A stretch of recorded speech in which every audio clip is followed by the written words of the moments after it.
మొత్తం మీద ఆ బస్సులోంచి 39 మంది దిగి తమ ప్రాణాలు కాపాడుకున్నట్టు తెలుస్తుంది. దీనికి సంబంధించి మరింత అప్డేట్ తీసుకునే ప్రయత్నం చేద్దాం. ఇటు ఏపీ నుంచి మా ఇన్పుట్ ఎడిటర్ కృష్ణమోహన్ అందుబాటులో ఉన్నారు. కృష్ణమోహన్తో మాట్లాడి తెలుసుకునే ప్రయత్నం చేద్దాం. కృష్ణమోహన్, చెప్పండి, ఎప్పుడు ఈ ఇన్సిడెంట్ చోటు చేసుకుంది? ఇప్పుడు ప్రయాణికులు అందరూ సేఫ్గానే ఉన్నారా?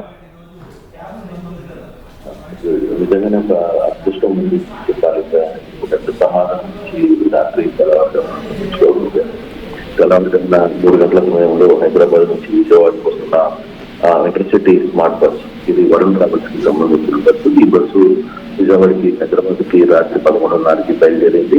విజయవాడకి వస్తున్న సమీపంలో తెల్లవారుజామున 3 గంటల సమయంలో కరెక్ట్ గా బస్సు వెనకాల నుంచి సౌండ్ రావడం, అలాగే బస్సు వెనకాల నుంచి మంటలు వ్యాప్తి చెందడంతో ఒక్కసారిగా అప్రమత్తమయ్యాడు బస్సు డ్రైవర్. నిదానంగానే అటు వ్యవహారంలో బస్సు డ్రైవర్ ని అభినందించాలి. ఒక్కసారిగా ఆయన అలర్ట్ కావడం, వెనక నుంచి పొగలు తనకి మిర్రర్ లో చూసిన తర్వాత వెంటనే బస్సుని ఆపేశారు. బస్సు ఆపేసిన తర్వాత అప్పటికి 38 మంది బస్సు ప్రయాణికుల్ని అప్రమత్తం చేయడం, వాళ్ళందరూ అడవిగా బస్సును దిగడంతో బస్సు పూర్తిగా కూడా కాలిపోయిన పరిస్థితి